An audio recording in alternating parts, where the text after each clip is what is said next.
Pleasure. Must apologize for the last-minute technical glitch. I must say that he had actually prepared a presentation, but due to a technical glitch, we could not project it, so we'll do a moderated discussion. You know, as somebody who's been working with street kids myself, we have a street school in Dharavi, and we're working on a number of projects. What made you, given your background, which everybody has on their agendas, what motivated you to leave your job with Cox and Kings and you co-founded ClearTrip to take this up as a full-time profession? So, thank you.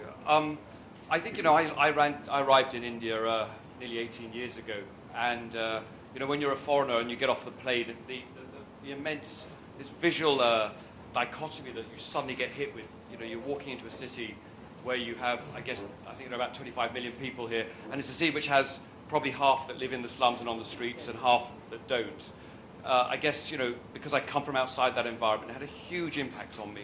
And at Cox and Kings, you know, we had a couple of thousand people working at Cox and Kings, and what I wanted to try and do was, as a company, involve my staff not just in writing checks, but to really see how we could have some skin in the game, how we could get involved with NGOs, with non-profits in the city.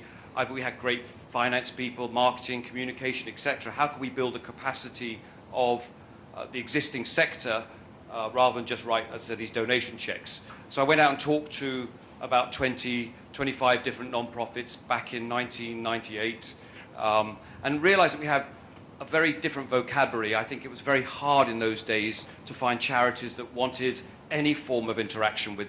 They wanted checks and money, but actually they didn't really understand the value that we could bring because we weren't teachers, doctors, nurses, social workers.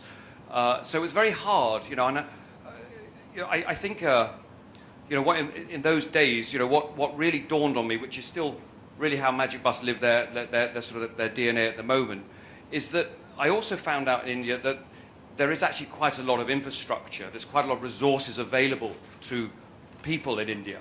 And what I wanted to try and do is try and understand then if all these this infrastructure existed. I was in South Bombay. That was my world in those days. You know, why were there people on the streets? Why were the schools empty? Why weren't these young men that I could see walking around outside my office, why weren't they engaging in employment? Really, I want to try and understand and get under the skin of young people, and really to determine why they weren't interacting with what was out there already. So it was really born out of the idea of trying to work out a solution to move a particular bunch of young men. And we started Magic Bus, probably some of you have seen the profile, but it was quite an exceptional story because we started Magic Bus when we took a bunch of 30 young men who lived on the street. You all know Fashion Street in Bombay. And these young men used to watch us play rugby on the other side of the fence. We used to play rugby. I used to play a lot of rugby in the Bombay gym.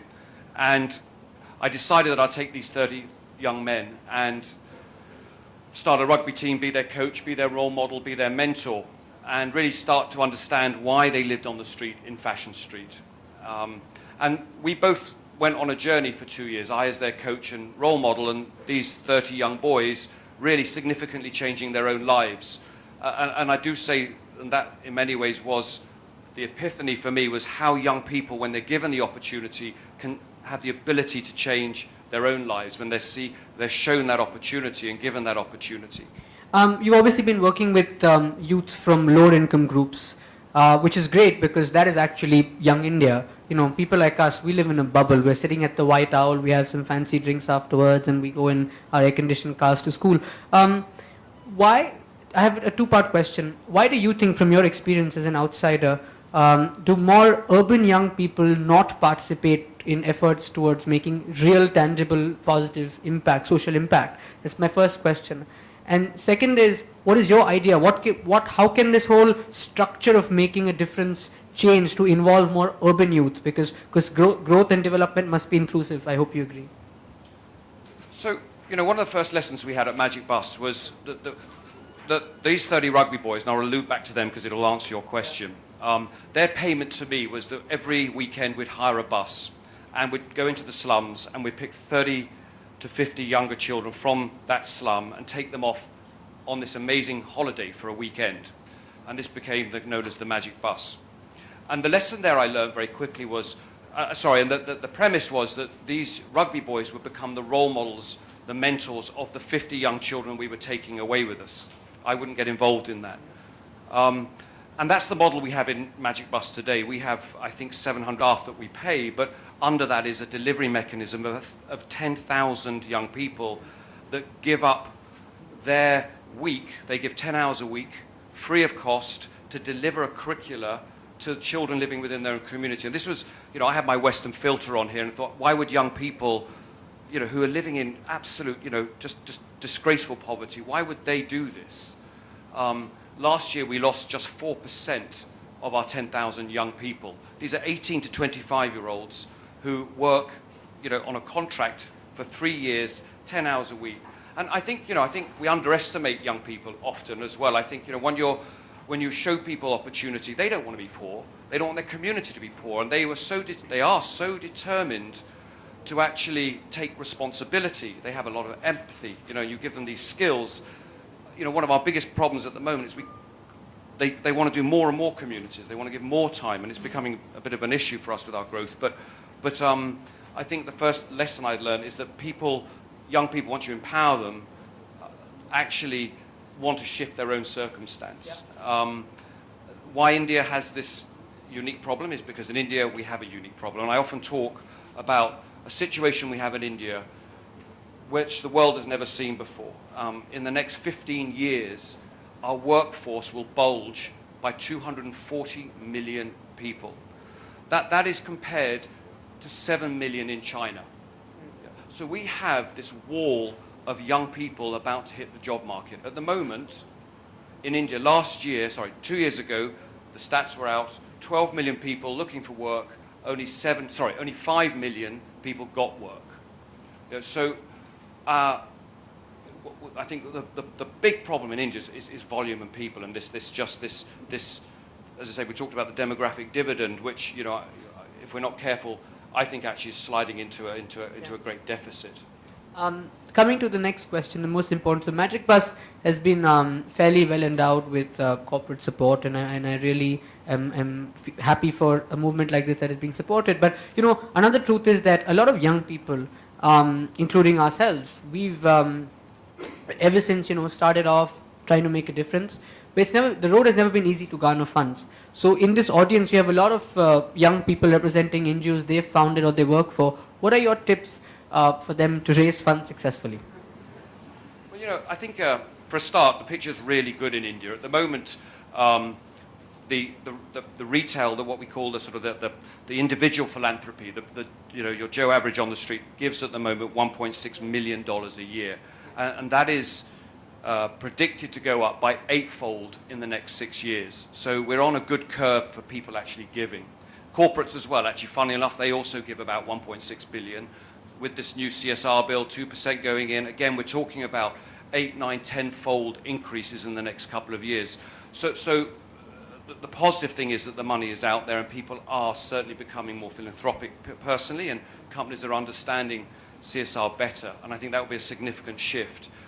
I think, one of the things that Magic Bus has really tried to do is to have the conversations with corporations that they want to have rather than that I want to have.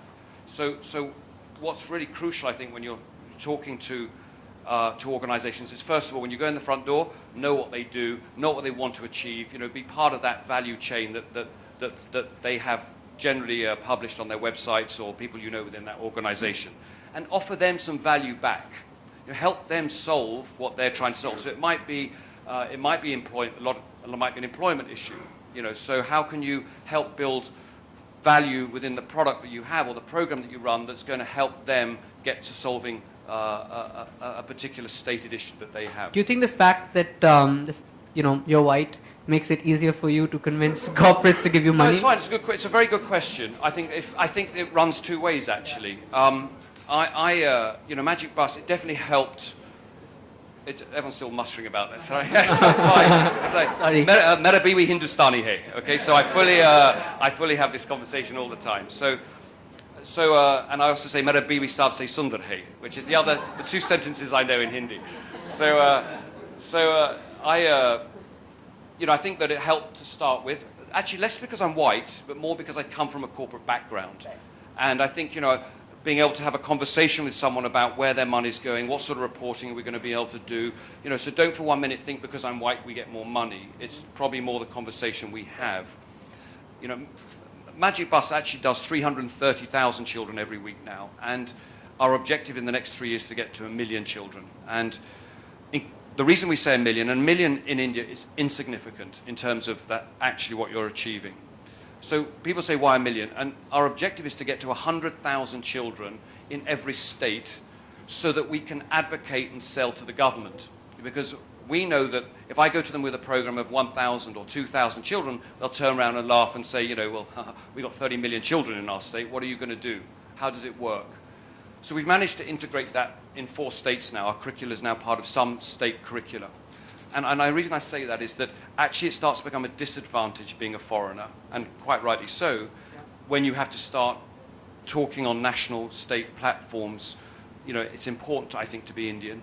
I'm no longer the CEO of Magic Bus. I have a phenomenal CEO who's part of the executive, and I give guidance to that. So I think the corporate conversation, which is different, has to revolve around values, I think, but importantly, you have to get into that government conversation and understand policy, have the right connections within that system, know which corridors to walk down in Delhi, and that's not something I am equipped with. My second last question before we throw it open to the house. I read on your website that currently you work with about 250,000 kids in 10 states, and you want to reach 1 million by 2015.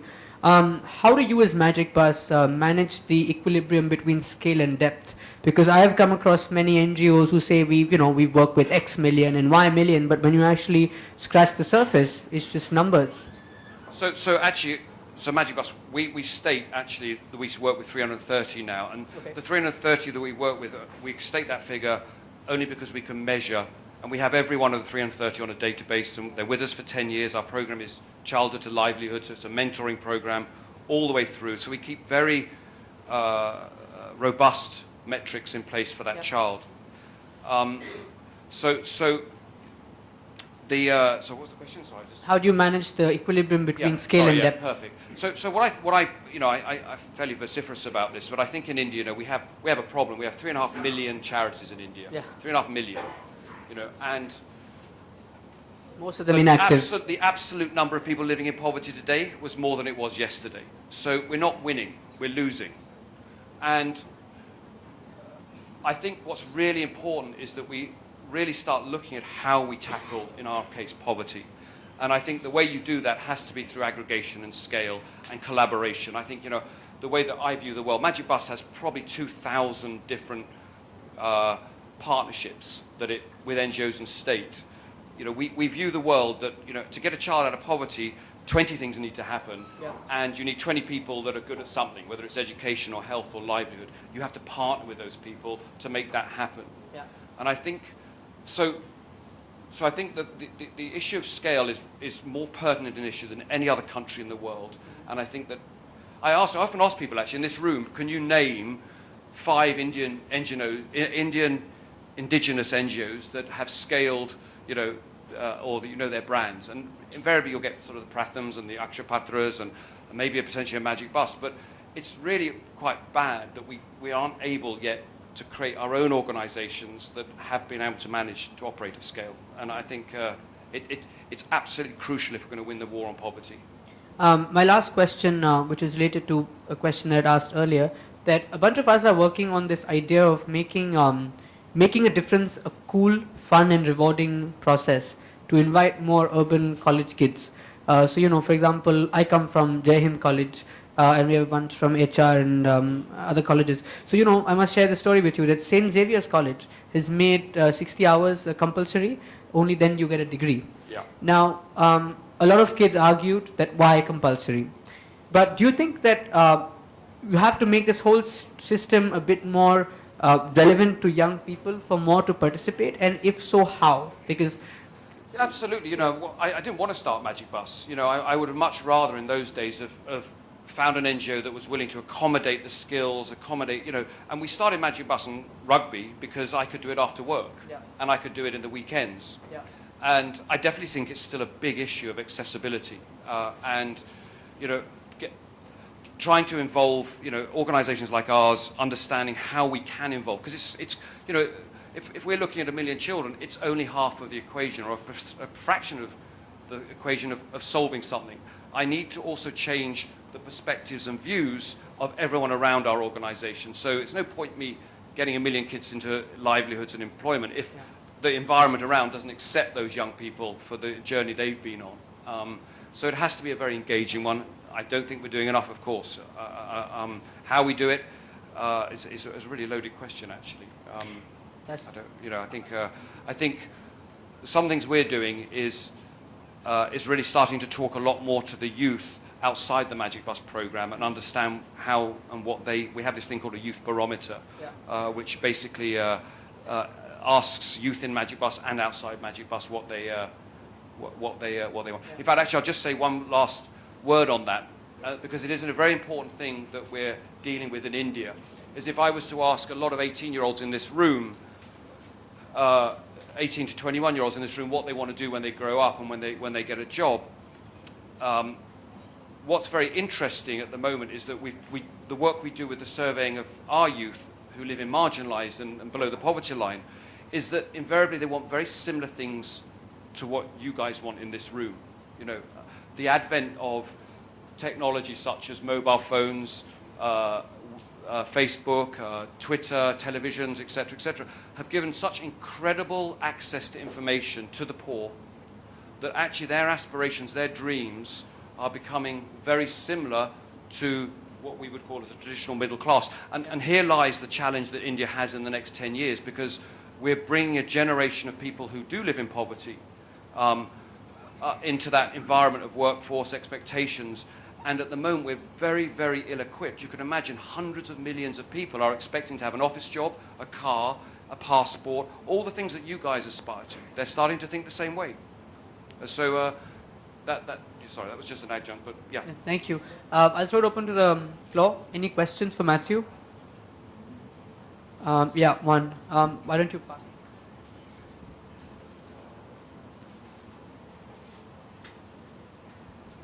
Hello, I just wanted to ask you, since you said you left your corporate job at Cox and Kings, so would you say that the youth, the increasing number of people who want to make an impact in the social sector, they do not want to leave their jobs? Essentially, I don't think in this room, even if you conduct a survey, anybody would want to be organized with it full time. As you said that you got time and you started this initiative after you got done with your work and you could devote time in the evening. So do you think what should be the active approach to it? Should it be a full-time approach? Would that make much of a difference? Or doing your work and you can even contribute monetarily and as your initiative of your voluntary initiative more than what you would call making it your full-time career? That's a really, really good question. At Magic Bus, we have hundreds of 18-year-olds and hundreds of 65-year-olds walking in our door and saying, can I help? And actually the big problem is we don't have enough people who are at the peak of their career at 35 to 45 who can make a difference, actually. So I think it is, I see this tremendous shift in the last 5 years of young people wanting to get involved in changing their environments. That's a really positive thing. I think the question about when is the right time, should it be part-time or full-time, is such an individual, a personal decision that obviously it's got to feel right for you. And I think, a lot of people want to have a career, want to obviously have some of the assets, the monetary benefits that you see around you, and that's absolutely fine. I don't think people should feel bad about that. I mean, it's just a normal part of growing up. But I do think, what really does need to happen in society, in our community, is that people need to see that once they go through that journey, when you're mid-career, it's a very viable career option. It's a very respectable career option to go into the social sector. The social sector needs to change a bit in terms of salaries, in terms of, its perception. But I think the deficit in talent in the non-profits is very squarely in that, when you're becoming a more seasoned professional, you're at the peak of your career, and it's really there where we're really struggling to get people into the sector. I think as young people, you're going to college, you're starting your career, I think it's a lovely thing to be able to spend a couple of hours a week, organize some fundraising with your friends, go and do some, some actual physical work at an NGO. I hope, online now there's lots of organizations that want that. We do, certainly. But I don't think you should punish yourself at the age of 19 to think, wow, there's all these poor people, I need to sort of give up my job, I need to be sort of Gandhian about how I approach this. It needs to be, I think it needs to be done in quite a sensible way. Because at the end of the day, we also need your money as well. So I don't mind you being a millionaire, and I'll come and ask you for money. Thank you so much, Matthew, for a very candid discussion. I'm sorry we're running out of time. That's fine, lovely. Thank you very much. Yes.